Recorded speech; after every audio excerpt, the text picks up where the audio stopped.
अस्सलामुअलैकुम and a very good morning. जागो लाहौर में आप सबको खुश आमदीद कहते हैं। मैं हूं मुनीबा आसिफ। मैं बिल्कुल ठीक ठाक हूं जी। उम्मीद करती हूँ आप लोग जहाँ कहीं होंगे खैरियत से होंगे, ठीक ठाक होंगे, खुशबाश होंगे, अपना ख्याल होंगे और साथ ही साथ अपने से जुड़े तमाम तर रिश्तों का भी ख्याल रख रहे होंगे। जनाब मौसम जो है ना वो अब चेंज होता जा रहा है। कल ही हमें पता चला था कि जैसे हम मौसम के हवाले से रोज़ाना की बुनियाद पर बात करते हैं, कल हमारे साथ सामिया मौजूद थी और हमें बता रही थी कि जो मॉनसून का सीज़न है ना वो इख्तिताम पजीर हो चुका है, यानी कि वो चला गया है। अब आने वाला है सर्दियों का मौसम और ये ख़ास तौर पे ये जो ट्रांजिशन पीरियड होता है ना एक मौसम से जब दूसरे मौसम में हम जा रहे होते हैं, तो ये मौसम ये वाला पीरियड बड़ा क्रूशल होता है। वो इस हिसाब से कि इसमें ना ज़्यादा गर्मी होती है और ना ही ज़्यादा सर्दी महसूस की जा रही होती है, इसमें नमी होती है।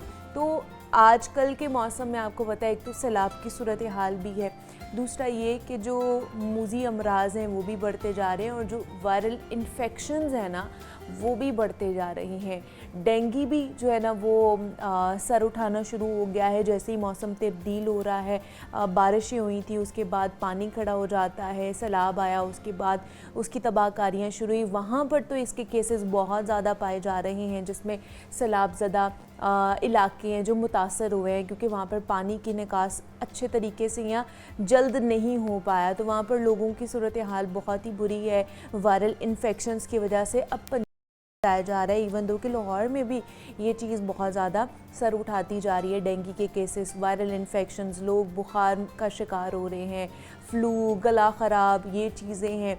तो आप लोगों ने इस चीज़ का भी ख़ास ख्याल रखना होता है ताकि आपके बच्चे, आप लोग ख़ुद भी सही सलामत रह सकें। आगे बढ़ते हैं, कुछ फ़िटनेस के हवाले से बात कर लेते हैं। और सुस्ती और काहली का दौर है तो इसको दूर करने के लिए आज हम आपके लिए टॉपिक लेकर आए हैं कि अगर आप बहुत ज़्यादा लेथार्जिक फ़ील कर रहे होते हैं, बहुत ज़्यादा लेज़ीनेस फ़ील कर रहे होते हैं, दिल नहीं करता कुछ भी काम करने को और आपको समझ नहीं आ रही होती कि क्या है, हर चीज़ सही चल रही है, खाना पीना भी सही चल रहा है, लेकिन फिर भी बहुत ज़्यादा लेथार्जिक फ़ील करें, तो ऐसे में आप ख़ुद को किस तरह एक्टिव रख सकते हैं थ्रू एक्सरसाइज। तो इस पर बात करनी है हमने। इस पर बात करने के लिए रहमान अब्बास ने आज हमें ज्वाइन किया है, फ़िटनेस एक्सपर्ट हैं, तो उनसे बात करते हैं और उनसे आपको कुछ टिप्स भी लेकर देंगे, एक्सरसाइज भी बताएंगे आपको कि आप किस तरह घर पर कर सकते हैं वो परफॉर्म। रहमान, आपको वेलकम कहते हैं जागो लाहौर में। कैसे हैं आप? ठीक है, अल्हम्दुलिल्लाह। रहमान, आज हमने सुस्ती, काहली ये दूर करनी है, लेजीनेस, जितनी भी लेथार्जिक फील हो रहा होता है हमें, ये सारी चीज़ें और अननोन रीज़न्स होते हैं, पता भी नहीं होता कि अच्छा क्या मसला है, क्या रीज़न है कि इतनी ज़्यादा सुस्ती चढ़ी जा रही है। तो आप कुछ बता सकते हैं हमें कि क्या वजह होती है? मौसम का असर होता है या फिर हम खाना ज़्यादा खा लेते हैं? क्या किस वजह से हमारी तबीयत में सुस्ती पैदा हो जाती है? कहाँ से शुरू करूँ मैं, कहाँ से शुरू करूँ, इतने सवालात है, कहाँ से मैं शुरू करूँ। अच्छा, बात ये है कि पहली वजह तो हम खुद हैं। ओके। हम ये चाहते हैं कि बस जी हमें मौका मिलना चाहिए और हम कर नहीं सकते, और ये वजह। और सेकेंडली जो है आपकी डाइट। थर्ड जो है सिचुएशन आपकी बनती है कि अपने आप को आपने इस तरह बिज़ी कर लिया हो कि अपने लिए कोई टाइम नहीं। लेकिन जो पहली वजह मैं जितना ऑब्ज़र्व किया है, लोगों को देखा है, वो ये वजह बनती है कि वो आप खुद हो। हमें बस मौका चाहिए ना जाने का, बस जी यहाँ मैं सोफ़े पे लेट जाऊँ, अच्छा जी फ़ोन पकड़ा है, बस जी मैं लेट जाऊँ और बस काम में लगे, मेरी लाइफ बहुत बिजी है, सारा कुछ। तो मेजर कल अगर सर्वे किया जाए तो दो चीज़ें ये हैं कि एक तो हमने अपने आप को उस तरह ढाल लिया, सेकेंडली हमारी डाइट की कोई बेसिक रूटीन नहीं है। ठीक है। अगर हम तारीख थोड़ा सा पढ़े, उसको देखा जाए तो लोगों की उम्र भी ज़्यादा थी, हार्ड वर्कर थे, स्मार्ट भी थे, हेल्थ इश्यूज कम थे। रीज़न क्या? फूड जब लेते थे, इनटेक करते थे, उसकी एक स्पेसिफिक एक टाइम था जी, और हमने काम करना होता था। लेकिन अब टोटल चेंज हो चुका है। अच्छा जी मैं रात के 12 बजे फारग हुआ हूँ, मैंने ऑनलाइन ऑर्डर कर दिए। बच्चे हैं जो है, हाँ। बच्चों में बहुत ज़्यादा आपको उनके ग्रोथ इश्यूज़ आ रहे हैं कि एंग्जाइटी उनमें बहुत ज़्यादा है। अगर अब आप ऑब्ज़र्व करो, आप किसी भी यूनिवर्सिटी चले जाओ, आप देख के अंदाज़ा लगा सकते हो कि ये आजकल के बच्चे हैं कि इनकी आगे 10 सालों में सेहत क्या होगी। रीज़न ये है कि कोई बैलेंस नहीं है। स्टडी देखिए पहले भी होती थी, अब हमने अगर देखें 10 मिनट अगर आप खाने के लिए, अगर मेरा 3 बजे का टाइम है, आज मैंने 3 बजे खाया है, कल मैं 6 बजे खा रहा हूँ, परसों मैं 9 बजे खा रहा हूँ, कोई भी प्रॉपर बैलेंस नहीं है। तो बॉडी के अंदर जिस तरह फ्यूल जाएगा, बॉडी इस तरह रिस्पॉन्ड करना शुरू ठीक होगी। है। उसकी रीज़न ये कि बॉडी कह रही है कि बेटा तेरी तो एक ही रूटीन ही नहीं है, कोई एक बैलेंस तो रख। हम जैसे फॉर एग्जाम्पल कोई भी ट्रांसफॉर्मेशन करते हैं, हमने उसका एक चार्ट बनाया होता है, चाहे आप वेट लॉस करते हो, रिप करते हो, आपने गेन करना है तो उसका एक चार्ट बनता है बैलेंस। अगर आप 8 नहीं तो 9 बजे तक खा लो, अगर लंच का टाइम आ गया 2 नहीं तो 3 बजे तक खा लो, बिटवीन आप 2 से 3। इसका मतलब ये नहीं कि आपने 3 बजे खाया तो नेक्स्ट डे आप 5 बजे खा रहे हो या स्किप कर दिया, यार मैं बहुत बिजी था। तो 10 मिनट भी आप इसको बैलेंस में नहीं रख सकते। किसी भी चीज़ में सिस्टम अगर आप अंदर भेजते हो, आज आप कुछ भेज रहे हो, कल आप कुछ भेज रहे हो, नेक्स्ट डे आप कुछ भेज रहे हो, तो ऑब्वियसली सिस्टम डिस्टर्ब हो जाएगा।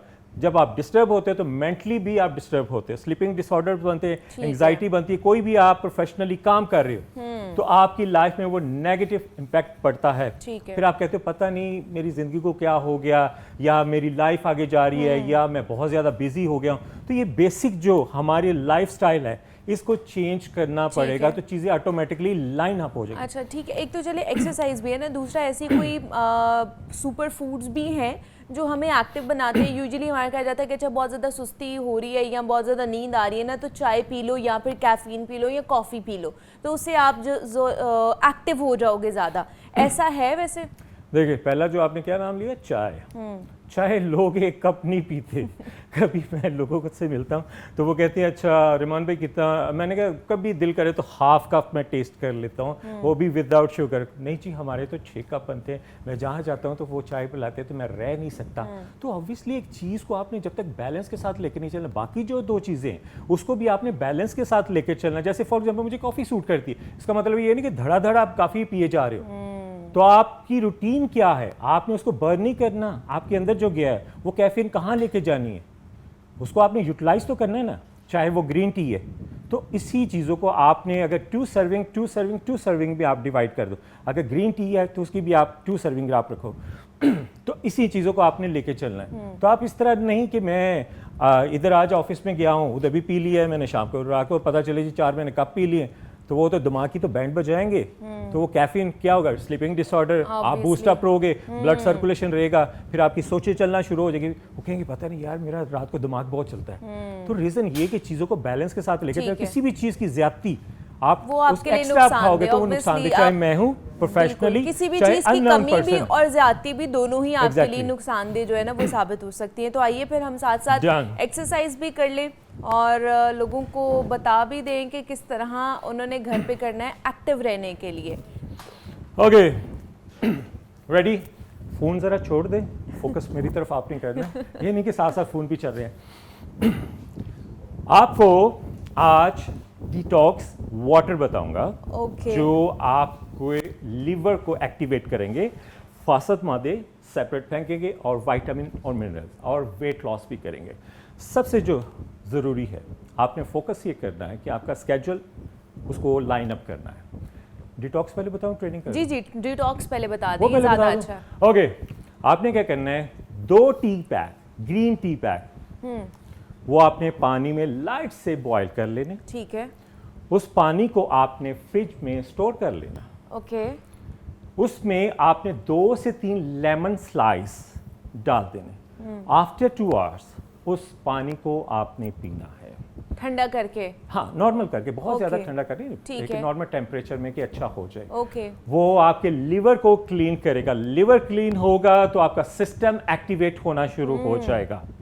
मीन्स कि डिटॉक्सिफाई कर दिया गया है, फासद मादे निकाल दिए गए हैं, विटामिन और मिनरल्स वो एग्स के अंदर स्टोर होते हैं। और अगर आप ये नहीं करते तो फासद मादे भी वहाँ पे ही हैं और विटामिन मिनरल्स वो आउट हो जाए, तो इसलिए सिस्टम डिस्टर्ब। और वैसे ही जो रहमान, हम लोग हर खाने के बाद जो ग्रीन टी का इस्तेमाल कर लेते हैं, सुबह सुबह अगर ग्रीन टी का 1 कप पी लेते हैं तो वो भी आपका डिटॉक्सिफिकेशन की तरह इशू नहीं है, वो अच्छी चीज़ है।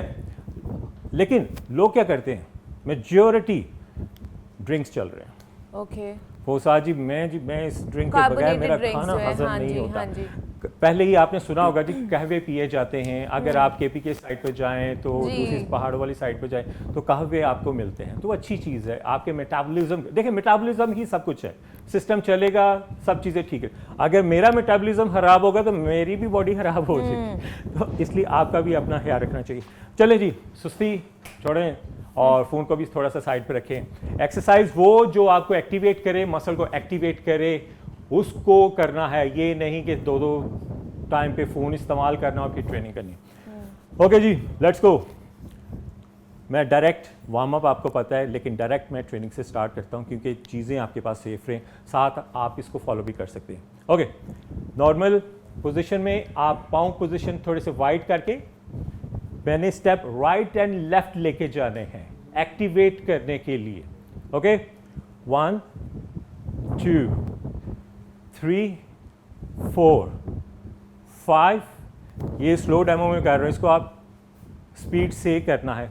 कहें तो मैं करके बता दूँ स्पीड से? ओके, ताकि आपको पता चले कि रिमानो भी पता नहीं कि बड़े आराम से घूम रहे। 1 2 3 4 15 each side, 3 set, 15 second break आपने करना है। एक रिदम आपकी बन जाएगी एक्टिवेट करने के लिए। एक्टिवेट मीन्स कि आपने कंपाउंड मसल एक्सरसाइज करनी है ताकि आप रिदम में आ जाए, और थोड़ा सा स्वेट भी आपको चाहिए। कुछ लोगों को स्वेटिंग नहीं होती, ये नुकसानदेह है। आपके जर्म्स फासद मादे नहीं निकलेंगे तो फिर क्या होगा? बीमारियां होंगी। ओके, अब आप हैं सपोर्ट ले सकते हैं, मैं विदाउट सपोर्ट करूंगा। एक पाँव को बैक पे ले गया, अपोजिट डायरेक्शन में हाथ को अप साइड ले गया, देन डाउन। 1 स्लो रेंज मैं इसलिए आपको बताता हूं ताकि आपको एंगल का पता चले, बॉडी की परफेक्शन का पता चले। वॉल सपोर्ट ले सकते हैं लेकिन इसकी जरूरत नहीं पड़ेगी। पाँव को थोड़ा सा आपने वाइड करना है ताकि ग्रिप आपकी अच्छी हो जाए। 3 4 5 6 7। First target core area, second leg, third मेरे आर्म्स इन्वॉल्व हैं। अपोजिट डायरेक्शन में पाँव को थोड़ा सा टिल्ट कर लें, देन 1 2 3 4। दो चीज़ें आपने ख्याल रखनी है, या तो आप स्केचर कोई फ्लैट शूज़ आप पहन ले जिसमें पाँव स्लिप ना हो। अगर ऐसा नहीं तो आप एंकल पैड पहन सकते हैं ताकि पाँव स्लिप ना हो, नहीं तो आप नंगे पाँव आप ट्रेनिंग कर सकते हैं। लेकिन कोई स्लीपर वगैरह करके ये ट्रेनिंग नहीं करनी अगर आपने घर में। और ये वाला जो एक्सरसाइज है ये कर सकते हैं जिनको नीज में प्रॉब्लम है। हाँ, उसका मैंने बताया ना कि आपने नी पैड पहन लेना ताकि कोई ऐसा प्रेशर ना आ जाए, सपोर्ट हो जाए। जैसे मैं ट्रेनिंग करता हूँ, लेग वर्कआउट करता हूँ तो मैं यूज करता हूँ क्योंकि मैंने हैवी वर्कआउट करना है, तो इसलिए आप इन ट्रेनिंग को कर सकते हैं। लेकिन सबसे पहले आपने जो चीजें मैंने बताई हैं उसको आपने फॉलो करना है। ठीक है, ओके। अच्छा, ये एक्सरसाइज के थ्रू भी हम मेटाबॉलिज्म अपना फास्ट कर सकते हैं, ये सिर्फ वो फूड के थ्रू ही होता है? दोनों चीजें पार्ट प्ले हैं। अब सिचुएशन ये भी हो सकती है कि उस पर्सन को स्वेटिंग ना आती हो। ओके, तो जब या कोई ऐसी फिजिकली एक्टिविटी स्ट्रांग नहीं है, बड़ी बेसिक सी है, किचन से घर, किचन या कमरे में चले गए, तो हमने अपने बॉडी को एक्टिवेट करना है। स्वेटिंग थ्रू वर्कआउट हमने करना है। स्वेटिंग ये नहीं कि मैंने काम किए, कपड़े धोए, बर्तन धोए तो वो स्वेटिंग है। तो अपने लिए टाइम निकालना है मेडिटेशन के लिए। आपको पता चले कि मेरे मसल जो है ना एक्टिवेट हो। देखिए डॉक्टर भी तो कहते हैं ना कि अब आप वर्कआउट करें या वॉक करें, वो किस लिए कहता है? अपने सिस्टम को एक्टिवेट करने के लिए, स्वेटिंग के लिए। तो इन चीज़ों का आपने मेडिकली भी, क्योंकि मैं इजी वे से आपको डिलीवर करता हूं ताकि इजीली आपको समझ आ जाए। 10 मिनट इनफ है, आप सिंपल करें, अपने लिए टाइम लें, लेकिन डाइट का भी ख्याल रखना है क्योंकि 80% आपकी जो डेली रूटीन है वो अफेक्ट करती है आपकी रूटीन की वजह से। बिल्कुल। अच्छा, अब जैसे इसमें मुझे ये बताएं, साइकिलिंग जो है, अगर हम घर में साइकिलिंग कर रहे हैं, मशीन अगर लगा के रख ली है या फिर ट्रेडमिल घर में पड़ी हुई है, तो दोनों में से कौन सी बेहतर चीज़ है? देखिए, मैं स्पेशली प्रेफर करूंगा ट्रेडमिल को। साइकिलिंग जो है लोअर पोर्शंस के लिए, जैसे मैं बहुत मोटा हूं तो मैंने जी सुना है जिन्होंने साइकिलिंग रख ली है तो मैं भी साइकिलिंग करना शुरू हो जाए। अगर मेरा नी उतना सपोर्ट ना करे, दूसरी बात ये कि नॉर्मल साइकिल एक होती है सीटेड बाइक, वो प्रीटी एक्सपेंसिव है। अगर मैं साइकिलिंग दूसरी ले आता हूँ तो ऑब्वियसली मेरे बैक पे भी प्रेशर आएगा, मुझे मोटापा भी है तो मेरे नी पे भी प्रेशर आएगा। तो इसलिए मैं मिनिमम, अगर ठीक है लेनी है तो it's okay, but more effectively अगर आप ट्रेडमिल, क्योंकि सारी बातें एक्सपेंसिव चीज़ है, तो वो भी ये नहीं करना कि घंटा घंटा आपने ट्रेडमिल करनी। वो जस्ट आपको वार्म अप करती है, ब्लड सर्कुलेशन करती है, आपको हिलाती है, आपको एक्टिवेट करती है। आपको फिट रहने के लिए फिजिकली वर्कआउट करना पड़ेगा, वो सिर्फ सपोर्टिव एक चीज़ होती है कार्डियो। आपने उस पर डिपेंड नहीं रहना है। एक तो बिजली भी बहुत ज़्यादा लगाती है, तो इसलिए आपने वो ज़्यादा नहीं करना, सिर्फ 5 से 10 मिनट आपने करना है, तो बॉडी को आपने आदत डालनी है। ठीक है जी, ये आज तमाम तर एक्सरसाइज थी जो कि रहमान ने हमारे साथ शेयर की हैं, तो जो आपको एक्टिव रखेंगी, आपकी जो टायर्डनेस है, आपकी जो लेजीनेस है, उसको भगाने के लिए काम आएंगी। तो रहमान अब्बास हमारे साथ मौजूद है। Rahman, thank you so much कि आप आए और हमें ये बताया। जनाब, अब हमने कुछ बात करनी है बहुत ही खूबसूरत हैंडवर्क के हवाले से। आप ये देख ही रहे हैं कि बहुत प्यारे से जो प्रोडक्ट्स हैं मेरे सामने मौजूद हैं, और इनको बनाने वाली भी मेरे साथ मौजूद है। उनसे भी आपकी मुलाकात कराते हैं। आजकल आपको पता है क्लाइमेट चेंज के बारे में बात हो रही है, ना सिर्फ पाकिस्तान में बल्कि पूरी दुनिया में इसके हवाले से बात हो रही है, बिकॉज पूरी दुनिया इससे इफ़ेक्ट हो रही है। तो बहुत सारे फैक्टर्स हमें नज़र आते हैं जो क्लाइमेट चेंज के अंदर तब्दीली लेकर आ सकते हैं, और जिसमें हमारा भी कंट्रीब्यूशन बहुत ज़्यादा है। हमें बताया जाता है जी प्लास्टिक का कम से कम इस्तेमाल किया जाए अपनी ज़िंदगी में से, उसको बिल्कुल एलिमिनेट कर दिया जाए, विच इज़ वेरी गुड। और इसका नुकसान भी बहुत ज़्यादा है, सिर्फ इंसानों को नहीं है बल्कि हमारे क्लाइमेट के लिए बड़ा नुकसानदेह है। उसके अलावा आजकल हम ऐसी क्या चीज़ें कर सकते हैं, अगर हम लोग क्लाइमेट चेंज के हवाले से काम कर रहे हैं, तो ये बड़ा एक अच्छा काम इन्होंने शुरू किया है कि जनाब कोई भी प्लास्टिक की चीज़ आपको यहाँ पर नज़र नहीं आएगी, कुछ भी प्लास्टिक का नहीं बना हुआ यहाँ पे।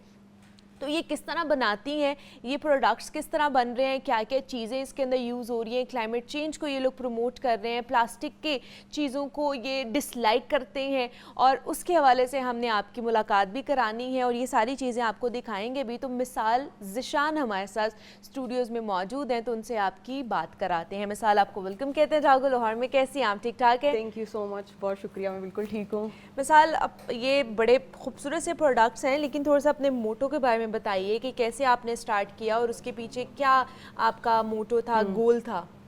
अच्छा, आज से 2 साल पहले, अब देख रहे हैं आप, हम हर साल देख रहे हैं कि हमारा जो क्लाइमेट है उसका टेम्परेचर इंक्रीज हो करता जा रहा है। हम ये चीज़ रियलाइज़ नहीं कर रहे कि उसके बिल्कुल क्रक्स में ना प्लास्टिक है। जब हम प्लास्टिक को जलाते हैं उसमें से बड़ी अजीब सी गैसेस जो हैं वो इमिट होती हैं, फिर वो जाके हमारी ओजोन लेयर को तबाह करती हैं, जिसकी वजह से जो सूरज और दुनिया के बीच में एक बैरियर है ना, उसको ओजोन कहते हैं, वो खराब हो जाता है और सूरज की शुआएं हम तक ज्यादा पहुंचती हैं, विच मीन्स के ये जो फ्लड्स आप अभी देख रहे हैं, इट इज बिकॉज इसके एक one of the root cause is plastic, कि वो जब आप तक शुआएं ज्यादा पहुंचेंगी, ग्लेशियर ज्यादा मेल्ट होंगे, दरियाओं में पानी ज्यादा आएगा, इवेंचुअली उसकी भी एक कैपेसिटी है, वो फिर बाहर आ जाएगा और फिर आप उसकी हैजर्ड इफेक्ट देख रहे हैं हमारी जो डेली लाइफ में चल रही है। और देखिए ना, आज भी हम जैसे मौसम के हवाले से बात कर रहे थे, तो आज हमारा जो लाहौर शहर है वो दूसरे नंबर पर है फ़ज़ाई आलूदगी के हवाले से। तो ये उसी का इम्पैक्ट है कि क्लाइमेट चेंज किस तरह बढ़ता जा रहा है। तो ये आपने 2 साल पहले स्टार्ट किया अपना काम, और इसमें क्या क्या चीज़ें हैं, मतलब इसमें कोई प्लास्टिक कुछ भी यूज़ नहीं होता? हम प्लास्टिक, अच्छा, जो एक और बड़ा मज़े का कॉन्सेप्ट हमने स्टार्ट किया था कि हमने कोई बहुत ज़्यादा पैसे इस्तेमाल नहीं किए थे बिजनेस स्टार्ट करने के लिए। जो मेरे पास घर में, जैसे मुझे आदत थी, मैं चीज़ें फेंकती नहीं थी, तो मैं ना वो चीज़ें रख लेती थी। ये सारी खवातीन को आदत होती है, आपको पता है कि कोई भी घर की चीज़ जो है ना वो फालतू में से कितने सालों से पड़ी हो, लेकिन कोई भी फेंकता नहीं है उसको। तो उसके छोटे छोटे हमने बैग्स बनाना स्टार्ट किए, ठीक है, तो और फिर उसको हमने बैग्स बना के सेल करना शुरू किया। इसको जीरो वेस्ट कहते हैं। जैसे ये एक मैं आपको दिखाती हूँ, एक छोटा सा है, अगर आप इसकी पिछली साइड से देखें तो ये यूज था, लेकिन ये वेस्ट था मेरे लिए, तो मैंने इसको कट किया। हर एक के पास घर में हाइलाइटर्स होते हैं और पेन होता है, आप कोई भी एक डिजाइन उठाएं और इसको बनाएं, और ये एक बेहतरीन सा बुकमार्क जो है हमारा रेडी हो गया। तो हम हर चीज को यूज कर सकते हैं, हमने उसको डस्टबिन में थ्रो नहीं करना। हमारी इवेंचुअली वेस्ट है, तो वेस्ट को ज्यादा से ज्यादा यूटिलाइज करें ताकि हम इस दुनिया में इम्पैक्टफुल काम कर सकें। ठीक है, मतलब आज आप हमें ये भी बताएंगे कि घर में कौन सी ऐसी चीजें जो हमें लगता है वेस्ट है उसको आप यूजफुल बना सकते हैं। ठीक है, तो हमें बताइए थोड़ा सा, ये जो बैग्स आप देख रहे हैं हम लोग हमारे काउंटर पे पड़े हुए हैं, ये आपने खुद बनाए? यस, हैंडमेड है? They are totally handmade. Okay, अब आप देखें, ये बैग है, ये जो कॉन्सेप्ट मुझे एक्चुअली में आया था ना, हमारे जो नानी दादी पिछले जमाने में होते थे, वो हमारे पास तब इतने फैंसी बैग्स नहीं होते थे, ना ब्रांड्स होते थे, तो what they used to do is कि घर में जो भी कपड़ा होता था उसको सी के एक बैग बनाते थे, जिसमें वो लोग जाके, तब प्लास्टिक के बैग्स भी नहीं होते थे, इसलिए वो खरीदारी करके आते थे, उसमें खरीदारी करके आते थे। तो बेसिकली वो एक कॉन्सेप्ट था जो मेरे दिमाग में था, जो कि वेस्ट ने भी बहुत ज्यादा ऑब्वियसली किया, वो भी एक इंस्पिरेशन थी। उससे हमने ये एक ऐसे डिजाइनर बैग्स बनाए हैं कि आप इसको पहन सकते हैं, ये ट्रेंडी भी लगते हैं, खूबसूरत भी लगते हैं, और इससे आपकी पोल्यूशन भी नहीं होती, प्रॉब्लम्स भी नहीं होती। जैसे इसकी आप इनसाइड देखें, आउटसाइड देखें, ये देखें, इसके अंदर आपको जिप भी दी हुई है सो दैट आप इसको यूज कर सकें। ठीक है, और ये अच्छा खासा स्पेशियस भी है, स्पेशियस, प्लस इसके अंदर प्रॉपर लेयरिंग हुई हुई है so that you can use it again and again. जो होता है ना खवातीन का एक कंसर्न होता है कि मजबूत बैग हो, ये वो है। आप इसमें 20 किलो वजन आराम से डाल सकते हैं। ओके, चलें, दैट्स गुड कि ये आप जो यूनिवर्सिटी गोइंग बच्चियां हैं, स्कूल गोइंग बच्चियां, उनको बड़ा होता है ना आजकल टोट बैग चल रहे हैं। एग्जैक्टली, ये आप इस तरह के जो बैग्स है ना वो लेकर जा सकते हैं, खवातीन भी लेकर जा सकती हैं, आप किसी भी चीज़ के लिए इसको इस्तेमाल किया जा सकता है। और सिर्फ यही सिर्फ ये नहीं है, इसमें छोटे वर्जन भी है हमारे पास, आप छोटा वर्जन भी ले सकते हैं अगर आपको चाहिए। तो कितना खूबसूरत है, ये देखें, ये इसमें आपकी आउटसाइड पॉकेट है, आपकी इनर है, और ये देख लें, यू कैन लाइक, आप ज़रूरी नहीं है कि आप बैग्स मतलब वो वाले लें, आप ऐसा बैग लें जिसमें आप हर चीज़ अपनी डाल सकते हैं, और इसको आप खुद घर में बना सकते हैं। मतलब ज़रूरी नहीं है कि हर चीज़ आप मार्केट से लें और बहुत ज़्यादा लें। अगर if you can make it अपने घर में, कोई भी कपड़ा लें आपके घर में पड़ा हुआ है एक्स्ट्रा है, उसकी आगे पैचिंग करें, पीछे दूसरा आपका कपड़ा लगाएं, उसका इनसाइड कोई और कपड़ा लगा लें, और फिर आप उसको आराम से यूज़ कर सकते हैं। Very nice, very nice. तो ये एक बैग को बनाते हुए आपको कितना टाइम लगता है मिसाल? इट टेक्स अराउंड 4 से 5 घंटे तो लगते हैं। 4 से 5 घंटे, तो वो अच्छा है बिकॉज एंडलेस टाइम के लिए आप यूज कर रहे हैं, तो आई डोंट थिंक तो ज्यादा बुरा है। इनके अलावा क्या क्या चीजें आप बनाती है? अच्छा, इसके अलावा ये देखें, ये हमारी बैंगल्स हैं। ठीक है, अब ये जो बैंगल्स है ना, ये वुडन है। ओके, अब इसमें कैसे एनवायरनमेंट सेफ हो रही है, ये एक्चुअली जो बूरा होता है ना, जो वेस्ट होता है, उस बूरे को हम सांचों में डालते हैं, और फिर ये स्ट्रक्चर आता है which is I think beautifully वोन। ये जैसे यूनिवर्सिटी की हमारी बच्चियाँ जो हमारी आजकल माशाल्लाह जेन ज़ी है, वो बहुत ज़्यादा पसंद करती है। आप मॉडर्न वेयर के साथ भी पहन सकते हैं और आप ट्रेडिशनल वेयर के साथ भी पहन सकते हैं। इसमें जैसे हमारे 8 कलर्स हैं, फिर हम इसको हर जैसे जो प्रेफरेंस डाई कलर्स हों हम उसमें वो कर देते हैं इनको। ये देखें, ओके, मतलब इसमें आपको डिफरेंट कलर्स भी मिल जाएंगे और डिजाइन भी मिल जाएगा। ये यही डिजाइन यही है बिकॉज अभी हमारे पास सांचा ही है। ठीक है, मतलब आपको इसमें डिफरेंट कलर्स मिल जाएंगे। ठीक है, उसके अलावा आपको इसमें भी लोग अपनी प्रेफरेंस के थ्रू अपना कलर चेंज करा सकते हैं, ये कराते हैं लोग? कराते हैं, हमें बल्क ऑर्डर्स भी आते हैं। अच्छा। हम बनाते हैं, हमने बल्कि बाहर के मुल्कों में भी बना के भेजा है बिकॉज यहाँ पे कॉन्सेप्ट अभी क्लाइमेट चेंज का आ रहा है, बाहर से वो कब से शोर मचा रहे हैं, कर रहे हैं और काम भी कर रहे हैं इसके ऊपर। तो हमने फिर इस तरह से बल्क ऑर्डर्स भी बना के बाहर भेजे हैं। तो यही बात है कि आप छोटे से स्टार्ट करें, आपको नहीं पता आपके लिए अल्लाह मियां ने क्या लिखा है और आप कितने सालों में कहाँ से कहाँ पहुँच जाएंगे। किस तरह का फैब्रिक यूज कर रहे हैं आप? ओके, मैं इसको स्टार्ट किया हुआ था, ये मेरा अब कंप्लीट हो गया। और इसकी जो कंप्लीट वर्जन होती है वो ये होती है, ये टोट बैग है। ओके, ठीक है, ये ऐसे होता है। अच्छा, अब इस टोट बैग में खासियत ये है कि इसका जो मटेरियल है ना वो है बायोडिग्रेडेबल। अब सुनने में बायोडिग्रेडेबल बड़ी मुश्किल टर्म है, लेकिन इसका सीधे अल्फाजों में मतलब ये है कि ऐसा मटेरियल जो अर्थ के अंदर अब्जॉर्ब हो जाता है। जैसे प्लास्टिक एंडलेस टाइम तक इस दुनिया में रहता है, ये मटेरियल ऐसा है कि अगर आप ये रखेंगे तो ये अर्थ इसको खुद ही कर लेगी। मतलब इसका हैजर्डस है, ओवर टाइम ये पाइल अप हो के जब इसको जलाएंगे तो हमारे क्लाइमेट में चेंज नहीं पैदा होगी। तो हमें वो मटेरियल्स ऑप्ट करने चाहिए जो बायोडिग्रेडेबल हो, जिनको हम इस्तेमाल करें और जिनको कहते हैं ना अर्थ अपने अंदर ले ले। जो हमारी मिट्टी है, ज़मीन है, उसके अंदर वो वापस चले जाएं और हमारे आगे फ्यूचर जनरेशन के लिए, जो हमारी अगली नस्ल है, उसके लिए किसी भी किस्म की कोई भी बर्बादी ना। जैसे अगर हम प्लास्टिक का इस्तेमाल बंद नहीं करेंगे तो आप यकीन करें अगले साल इस साल से ज़्यादा गर्मी होगी और फिर हम कुछ भी नहीं, एक टाइम आएगा हम हेल्पलेस हो जाएंगे, हम कुछ भी नहीं कर पाएंगे। तो ज़रा एक सोचें बात कि हम अपनी फ्यूचर जनरेशन के लिए क्या छोड़ के जा रहे हैं। तो इट इज़ वेरी इंपॉर्टेंट, ये एक थिंक प्रोवोकिंग बात है, थॉट प्रोवोकिंग बात है कि ये चीज़ें अगर हमने अभी से कंट्रोल ना की तो फिर आगे फ्यूचर में इसका कोई हल नहीं होगा। बिल्कुल ऐसे ही है। और जिस तरह वो क्लाइमेट चेंज के हवाले से भी बात कर रही हैं और प्लास्टिक के हवाले से भी बात कर रही हैं, इसमें कोई ऐसी चीज़ यूज़ नहीं हो रही है जो हमारे क्लाइमेट को डिस्टर्ब करे या हमारे मौसम को, हमारे वेदर को ख़राब करे। तो मिसाल ज़िशान हमारे साथ मौजूद थी, बहुत ही खूबसूरत प्रोडक्ट्स हैं माशाल्लाह मिसाल आपके, और बहुत अच्छा काम कर रही हैं। इसी तरह आप ग्रो करती जाएँ माशाल्लाह, हमारी बेस्ट विशेज़ आपके साथ हैं। थैंक यू सो मच कि आप आई और आपने अपना जो कह लें कि आर्ट है वो हमारे साथ और सबके साथ भी शेयर किया। ब्रेक लेते हैं, मिलते हैं इस ब्रेक के बाद।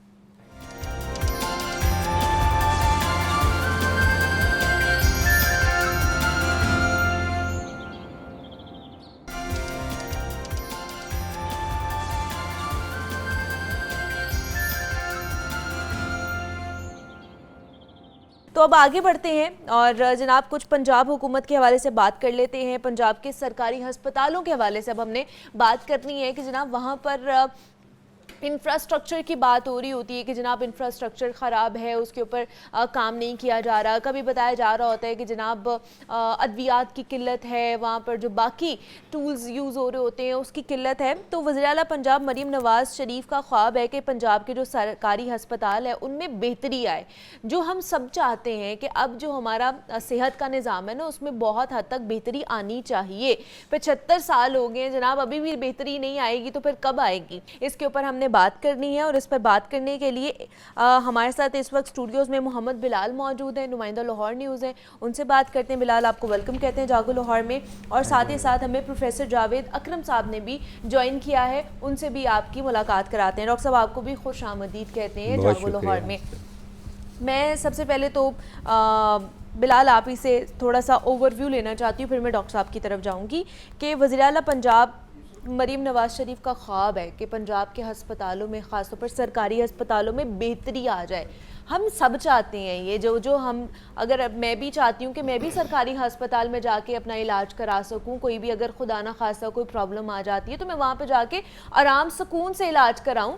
मेरे जेब पर इतना भारी ना पड़े, मुझे नहीं प्राइवेट हॉस्पिटल्स में जाना। तो उसके लिए क्या बेहतरी लाई जा रही है? ऐसे काम किए जा रहे हैं, इकदाम उठाए जा रहे हैं जिसकी वजह से अस्पतालों में बेहतरी आए? देखिए मुनीबा, आज का जो हमने टॉपिक सिलेक्ट किया था वो था ऑडिट्स। अगर किसी की डेथ होती है या लैब में कोई अपने टेस्ट करवाते हैं तो उसकी कितनी क्रेडिबिलिटी है। Nursing audit, lab audit, equipment audit, ये तमाम किस्म के जो ऑडिट्स हैं ये क्या हमारे पंजाब के हॉस्पिटल्स में होते हैं या नहीं। अब सारी जो आपकी ट्रीटमेंट है, जो मेडिकेशंस हैं, जो आपका इलाज मौजूद है, वो सारा इन्हीं पे मुनहिसर है कि अगर एक पेशेंट हॉस्पिटल में जाता है तो उसको किस किस्म की जो सहूलियत है वो मिल सकती है। हम अक्सर बात करते हैं मेडिसन की या दूसरे मामलात की, लेकिन ऑडिट, जो डेथ ऑडिट है वो इतना ज़रूरी है कि हम अक्सर बेशतर देखते हैं कि हर टीचिंग हॉस्पिटल में रोज़ाना की बुनियाद पर अमवात हो रही होती हैं, लेकिन उसका कोई मेकनिज़म नहीं बनाया जाता। उसके बाद अगर कोई डेथ हो जाती है तो उसको जो है वो उसकी रिस्पॉन्सिबिलिटी लेने को तैयार कोई नहीं होता कि अगर ये डेथ हुई तो इसके प्रोज एंड कॉन्स क्या थे, इसका रिस्पॉन्सिबल क्या है, क्या ये इसमें ट्रीटमेंट के या प्रोटोकॉल्स में कोई कमी रह गई या इसको कोई डायग्नोस अच्छी तरह नहीं कर सकते, इसमें कहाँ पे कमी रह गई। इस सारे मामले को डेथ ऑडिट में जांचना होता है, जो कि हमारे हॉस्पिटल्स में इसकी हमने अक्सर जो है ये देखा कि तकरीबन ना होने के बराबर है। 7 जुलाई को वज़ीर आला पंजाब मरीम नवाज़ शरीफ ने कहा था कि हम पंजाब के तमाम हॉस्पिटल्स के अंदर डेथ ऑडिट जो है, इक्विपमेंट ऑडिट है, रिकॉर्ड ऑडिट है, ये करवाएंगे ताकि हमें पता चल सके हमारे हॉस्पिटल्स के अंदर कितनी अमवात होती हैं, किस किस्म के मामलात हैं जो इस वक्त चल रहे हैं। लेकिन तो ये पहले नहीं था जो अब ये कराया जा रहा है। ये ऑल ओवर दी वर्ल्ड होता है, यही तो हमारा मसला है। और ये पाकिस्तान में पहले नहीं था, यही तो हमारा मसला है। डिक्लेयर किया गया है लेकिन होता नहीं, इस पर इम्प्लीमेंटेशन नहीं होती। हमारा यहाँ पे कोई किसी का कोई प्यारा फोत हो जाए तो वो चीखो पुकार करते हैं, डॉक्टर से लड़ते हैं, अस्पताल इंतजामिया से लड़ते हैं, इन दी एंड हार के वो चले जाते हैं। कुछ जो इंतज़ामिया वो उल्टा इन पे FIR भी करवा देती है कि उन्होंने डॉक्टर के साथ तल्ख कलामी की, बदतमीज़ी की, इनका एटीट्यूड नहीं ठीक। एक जब किसी का बंदा मर रहा है तो क्या वो किसी से पूछे भी ना किसका इलाज करें या ना करें।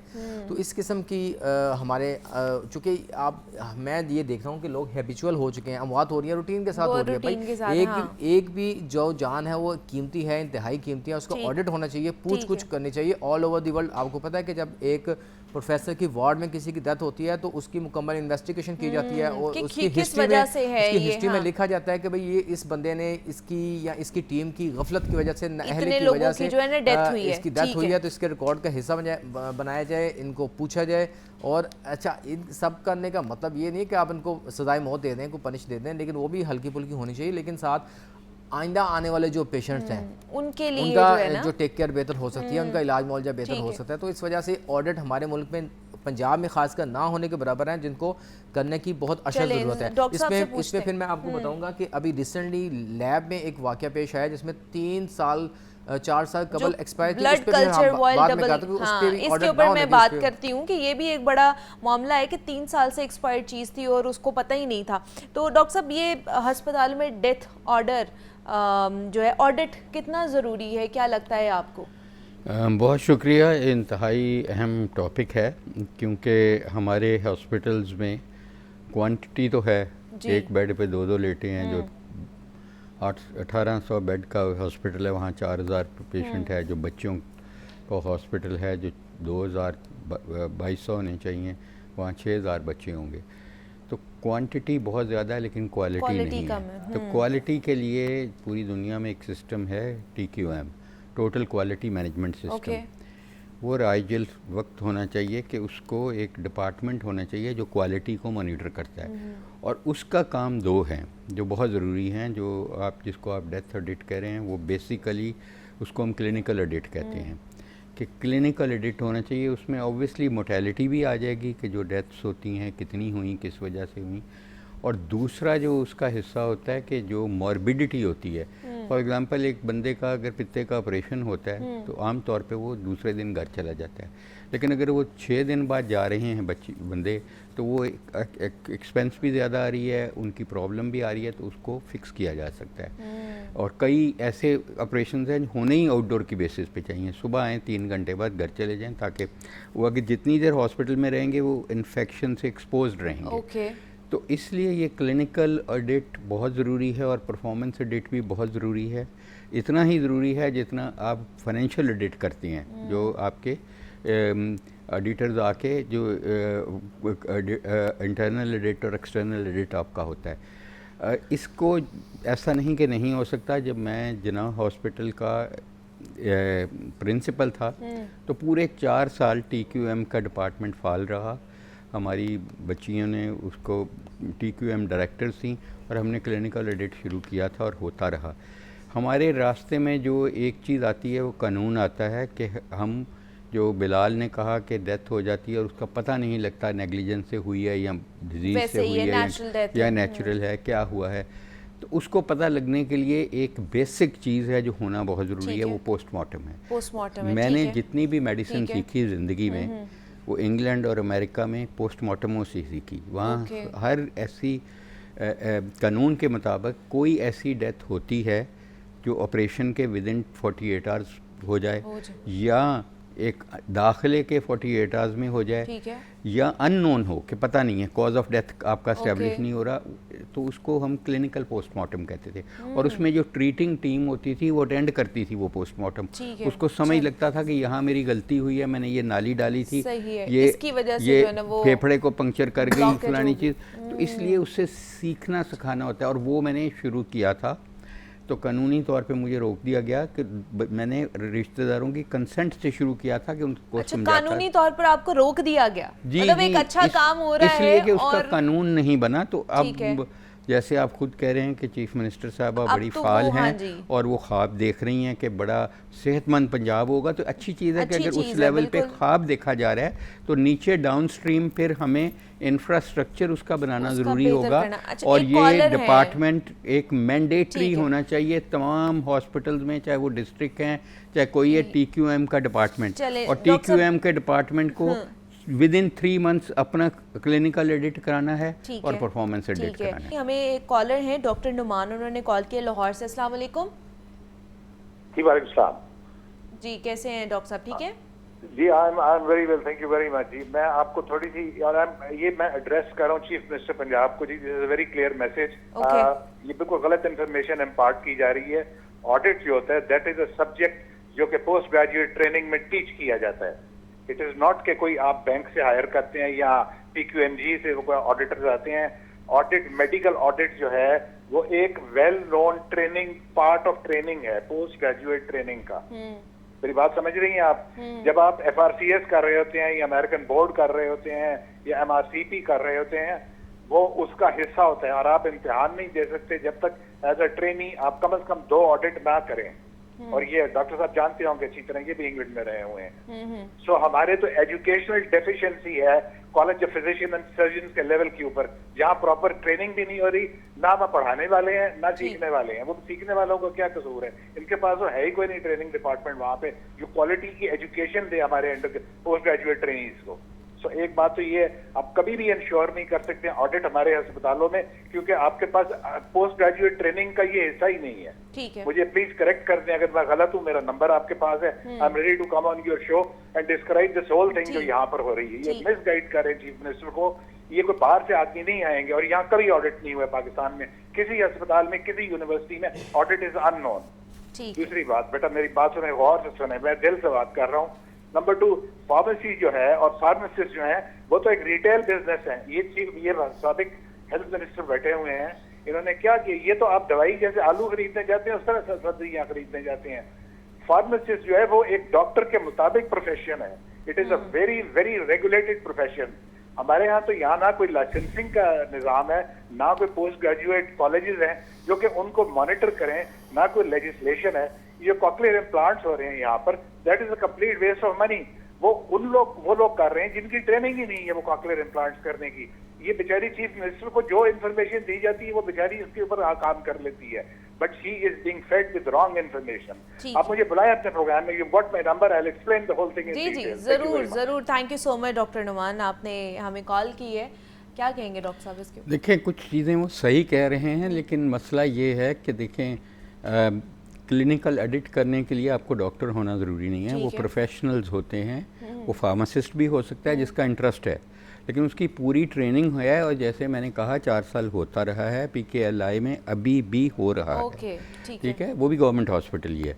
तो इसमें उधर एक डिपार्टमेंट है क्वालिटी एश्योरेंस का, जैसे आपके ये इस चैनल के में भी यहाँ पर भी तो होता है, और एक्सटर्नल ऑडिटर्स आते हैं यहाँ पर। कोई क्वालिटी इसकी एडिट कर रहा है आपके प्रोग्राम की, ठीक है, कि अगर पुअर है, गुड है, सेटिस्फैक्ट्री है। तो इस तरह हेल्थ में तो इंतहाई ही ज़रूरी है कि ये जो आपने कहा कि एक्सपायर्ड हो गई वॉयल, ये कोई नई कहानी नहीं है। ये कहानी पाकिस्तान में हमेशा होती है। इसमें मसला ये होता है कि जिसने प्रोक्योर की होती है ना, उसका काम सिर्फ प्रोक्योरमेंट नहीं है, उसका काम यूटिलाइजेशन भी है। उसका होता ये है कि आपका स्टॉक पड़ा होता है, बाहर से वो चीज़ें मंगवाई जाती हैं, मरीजों का सामने स्टोर से लिया, वो वहीं एक्सपायर हो जाता है। ये नहीं हो सकता कि जना हॉस्पिटल जैसे जगह पे ये एक्सपायर हो जाएं अगर बाहर से नहीं मंगवाई, और फिर जब वो एक्सपायर हो जाती हैं तो कोई बताता नहीं है, उसको अंडर द कारपेट करते हैं। क्यों?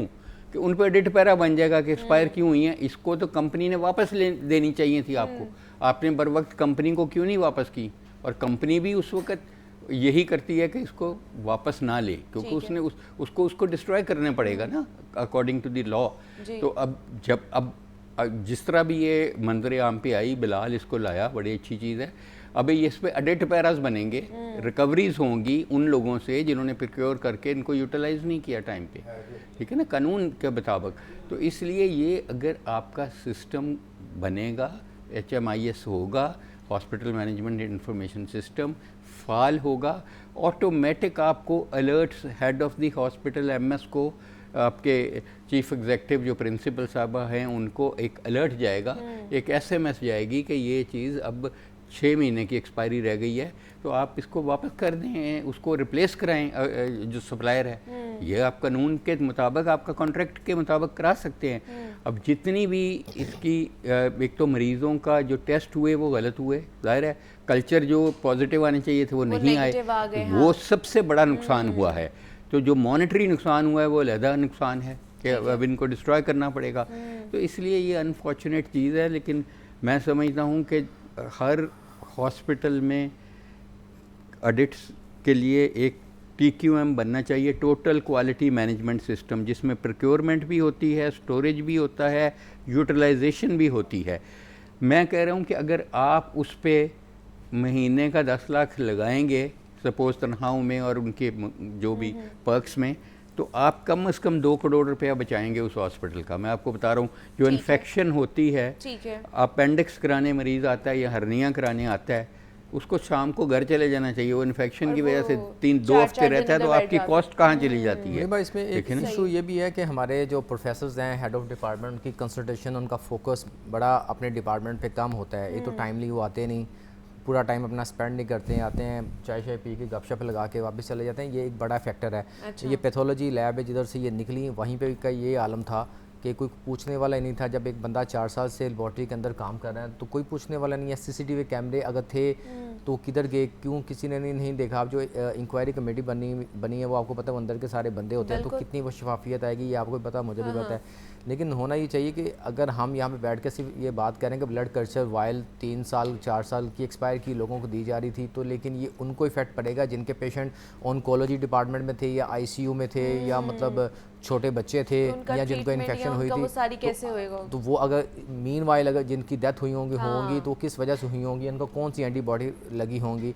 तो ये सारे बात करने में बड़ा इजी लग रहा है कि भाई निकल आया, लेकिन अगर आप बंदा इसकी डेप्थ में जाए, डॉक्टर साहब समझ सकते हैं, जो इस मामले को समझता है ना, वो इसकी गहराई में जाकर समझता है कितना बड़ा ये फेलियर है। तो इस पे जो है ये अभी तक मेरा नहीं ख्याल गवर्नमेंट ने, चूँकि पंजाब का ये बहुत बड़ा एक स्कैंडल है। देखें ये कोई रॉकेट साइंस नहीं है, जो बिलाल बिल्कुल सही कह रहा है। ये पैथोलॉजी डिपार्टमेंट के अंडर आएगा ना, जो head of the pathology department है, ठीक है।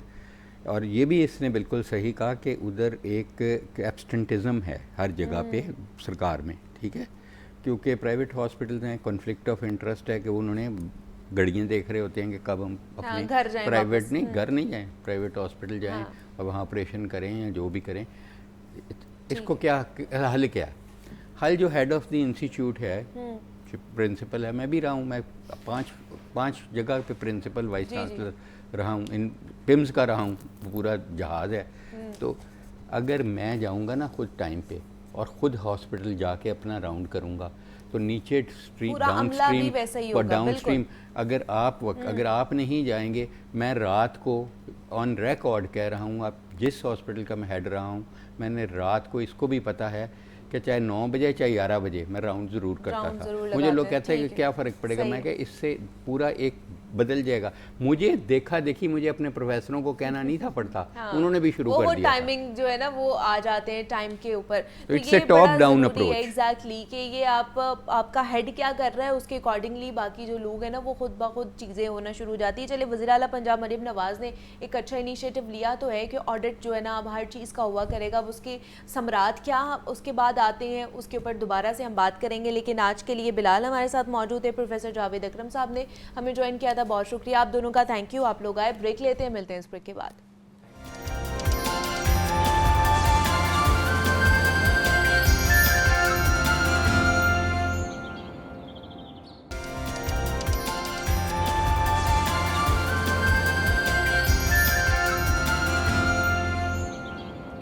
जरा नम हो ये मट्टी तो बड़ी जरखेज है साकी।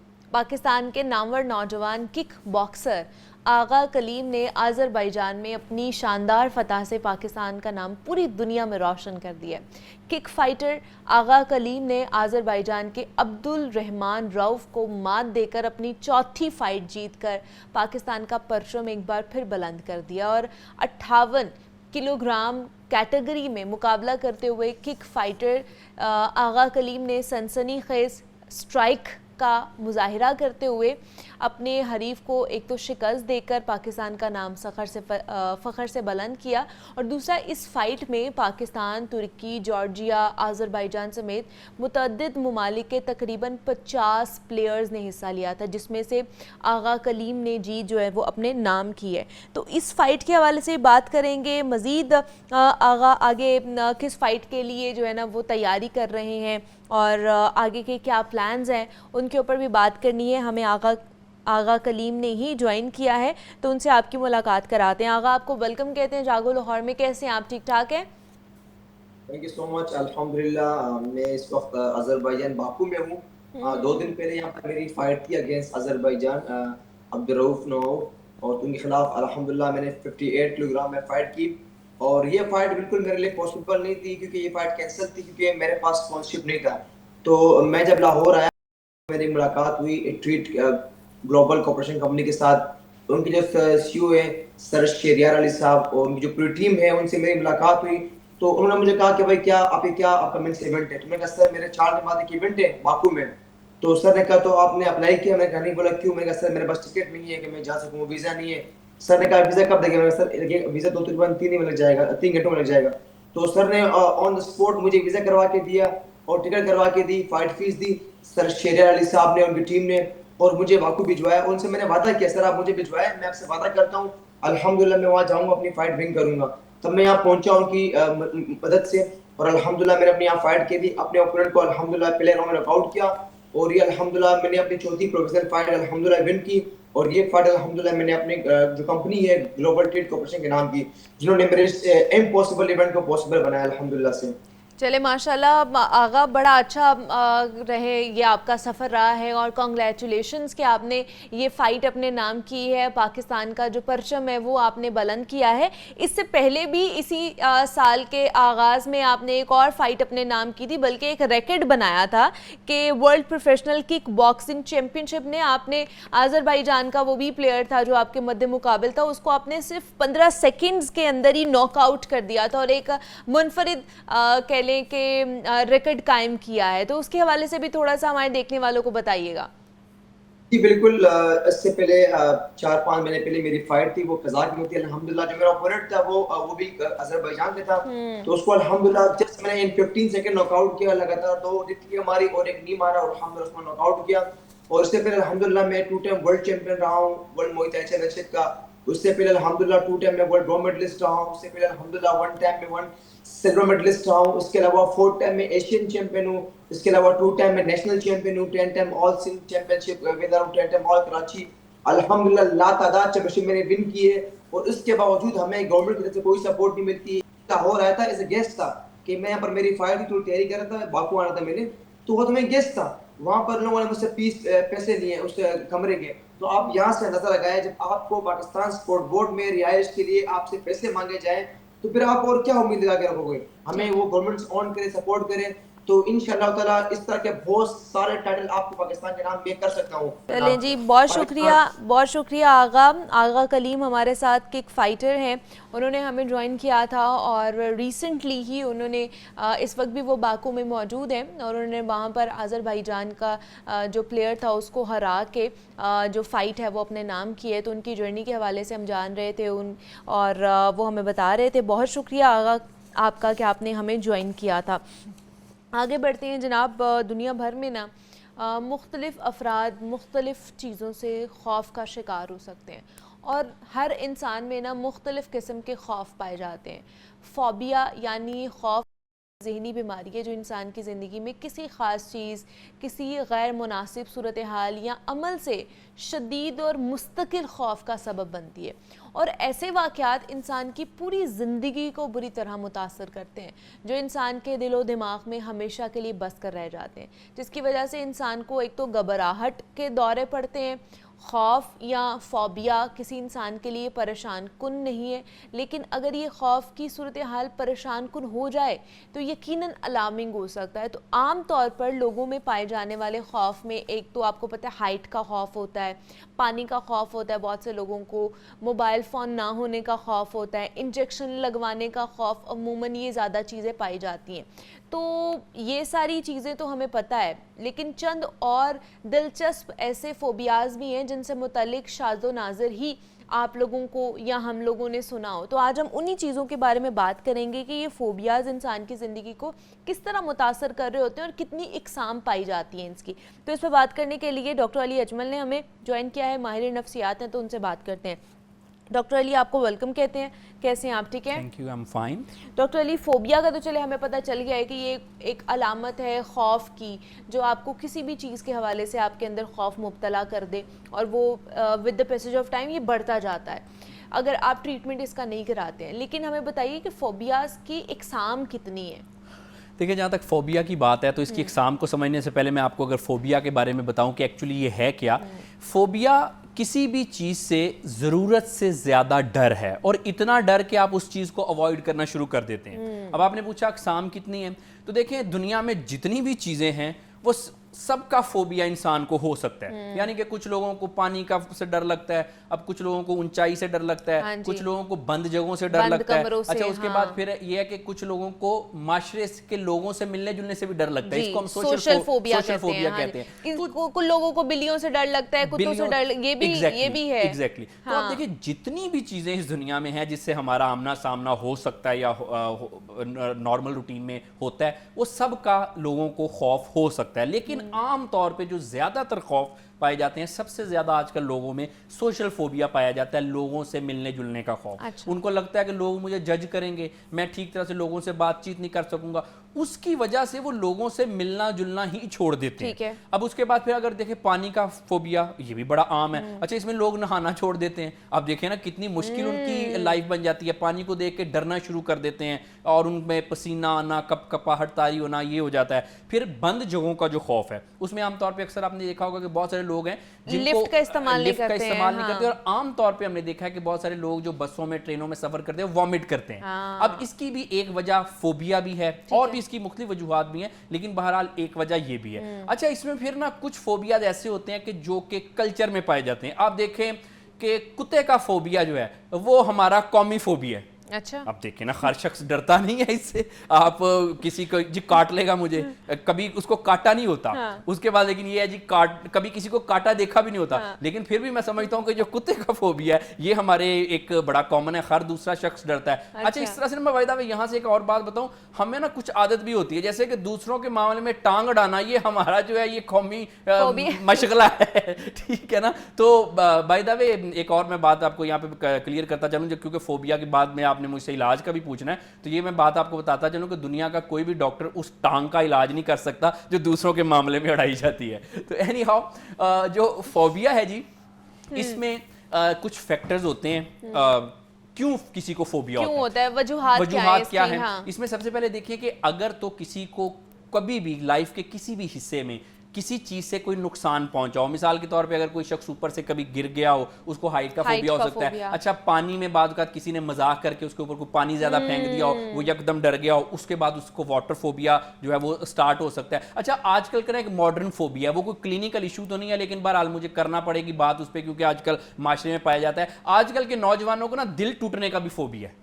ये बहरहाल हमारा क्लिनिकल तो नहीं है कुछ, लेकिन आए रोज हमें ये ऐसी चीजें नजर तो आती हैं जिसकी वजह से वो फिर ऐसे सैड सॉन्ग भी सुनना शुरू कर देते हैं। उनका जी लोगों से विश्वास और उठ जाता है। ये विश्वास मेरा वर्ड नहीं है, ये वही यूज करते हैं जो बच्चे हैं।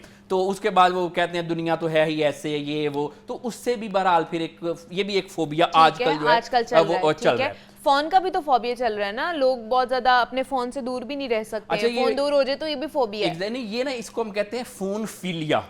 मतलब जैसे फोबिया होता है किसी चीज से डरना, हाँ। एक फीलिया होता है किसी चीज से जरूरत से ज्यादा मोहब्बत, अटैचमेंट। और आजकल के बच्चों को तो यकीनी तौर पे फोन फीलिया है। ये कोई साइंटिफिक टर्म नहीं है, लेकिन आजकल चल रही है। उसके बाद फिर ये देखें कि सोशल मीडिया पे जरूरत से ज्यादा जो हम ऑनलाइन स्क्रॉलिंग वगैरह करते हैं, ये फीलिया जो होता है ना, ये फोबिया का उलट होता है। अब उसमें ये होता है कि हाँ, ये जरूर हम फोबिया कह सकते हैं कि फोन छिन जाने का फोबिया, कि हमसे कोई लेना जाए, इंटरनेट डिस्कनेक्ट हो जाने का डर। और उसके आप देखें आजकल क्या इशू है, बच्चों में मसले स्टार्ट हो जाते हैं। आप देखें लाइट चली जाए कोई मसला नहीं है, मैं कहता हूं जी पानी बंद हो जाए, गैस बंद हो जाए, बच्चे पागल हो जाते हैं। ओ माय गॉड, बच्चे तो मैं कहता हूं जी उनके तो वही सिचुएशन शुरू हो जाती है जो आमतौर पे किसी बीमारी में होती है। दिल नहीं लगता, वो घर में लड़ाइयां करते हैं, बदतमीजी करते हैं, चिड़चिड़े हो जाते हैं। तो ये इस तरह के फोबियाज आमतौर पे पाए जाते हैं। इसमें जैसे हम बात कर रहे थे कि होते क्यों, जैसे मैं बताया कोई वाकया अगर ऐसा हो गया, उसके बाद फिर एक और वजह फोबिया की होती है, ये हमारे अंदर का जो डर, खौफ, ट्रॉमाज होते हैं ना,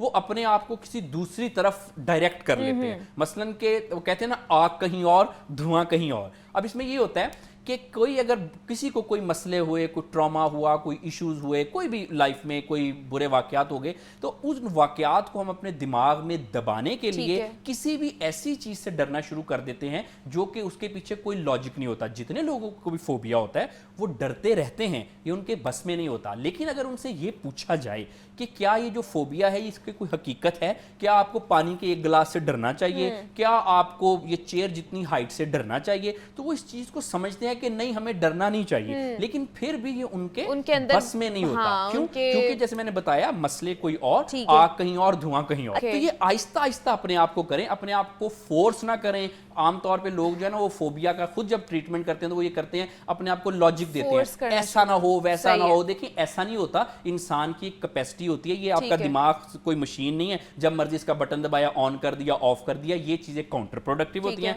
आपका टाइम वेस्ट करती हैं। आप सिस्टमैटिक एक्सपोजर खुद करें, अगर इससे ऐसा नहीं होता तो फिर आपको फौरी तौर पर किसी डॉक्टर से लेकिन कंसल्ट करना लास्टली चाहिए। मुझे बता दें, लास्ट आधा मिनट है, कि इससे डरने की जरूरत है वैसे? अगर किसी को फोबिया हो जाता है तो ये एक्सट्रीम भी जा सकता है? जी, जिस चीज से फोबिया होता है उस चीज से तो डरने की जरूरत नहीं होती, क्योंकि ये तो एक गैर हकीकी खौफ होता है। लेकिन अगर फोबिया है तो बिल्कुल डरने की जरूरत है। इससे आप, ये गेटवे है, अगर आप इसका ट्रीटमेंट नहीं करेंगे तो आपको आगे और भी ज़हनी व नफ्सियाती अमराज हो जाएंगे। और अगर सिर्फ अगर ना भी हो, सिर्फ ये यहीं तक रहे, जो कि आमतौर पर रहता नहीं है, फर्ज करें यहाँ तक भी रहे, तो आपकी जिंदगी कितनी मुश्किल हो जाएगी। देखिए एक नॉर्मल सी चीज है, उससे आपको डर लग रहा है, कैसे आप जिंदगी गुजार सकते हैं? ठीक, सही है। तो ये अगर आपको किसी भी तरह का फोबिया है जो हमने लिस्ट किया है अपने प्रोग्राम में, अपने शो में, तो आप उसका खुद भी इलाज कर सकते हैं। और अगर आपसे नहीं होता तो आप कंसल्ट भी कर सकते हैं माहिर नफ्सियात से। डॉक्टर अली अजमल माहिर नफ्सियात हमारे साथ मौजूद है। डॉक्टर साहब थैंक यू सो मच। मुझे इजाज़त दीजिए, ख्याल रखिएगा, अल्लाह हाफ़िज़।